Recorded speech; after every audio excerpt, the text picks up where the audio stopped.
And he was the first to be put to death for the sake of Christ. In just a little while, John will be beheaded by Herod to satisfy the vengeance of his bloodthirsty wife.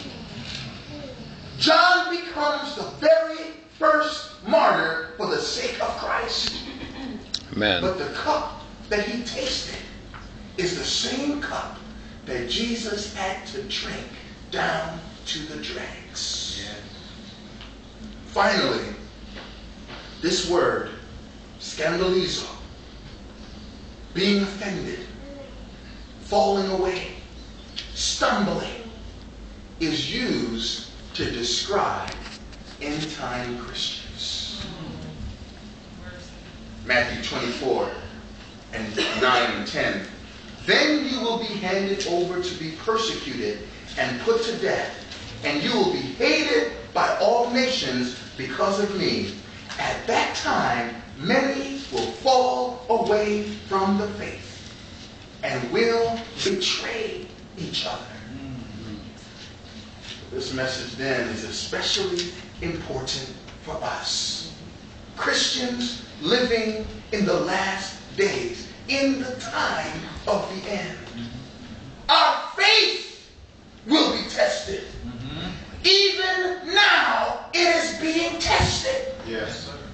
Let us not think that we will somehow suddenly be prepared to face the final test when we can't endure the test now. All right. Amen.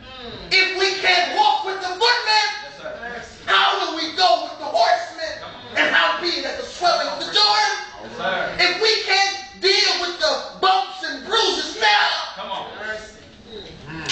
how will we be able to endure then? Yes. Amen. Many of us are ready to fall away right now.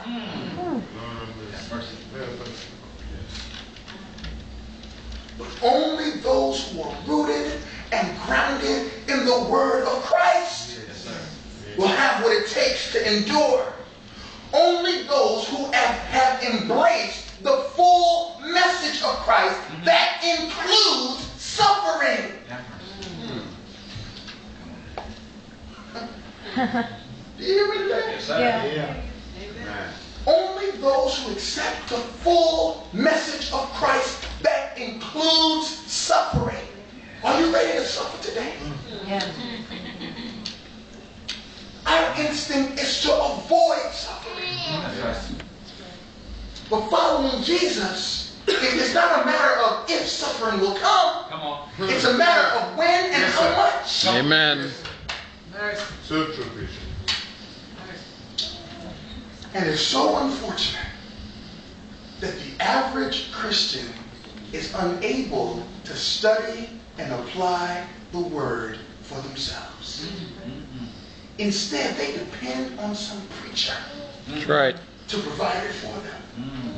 It is so dangerous that the typical Christian message today is avoiding hard times and manipulating bad circumstances by the power of positive thinking. That's right. You know, if you could just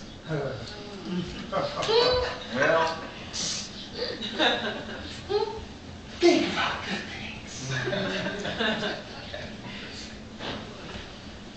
It's so tragic that the average Christian is looking for a smoother road, happier times, a heftier bank account, nicer and nicer things. And it's so destructive that even the so-called ministers of the gospel are leading the way That's into right. worldliness That's and right. material excess. Tell it. But if we're going to take Jesus today, we must take all of him. Amen. We must even take up our cross Amen. and follow him to the place of death. Amen.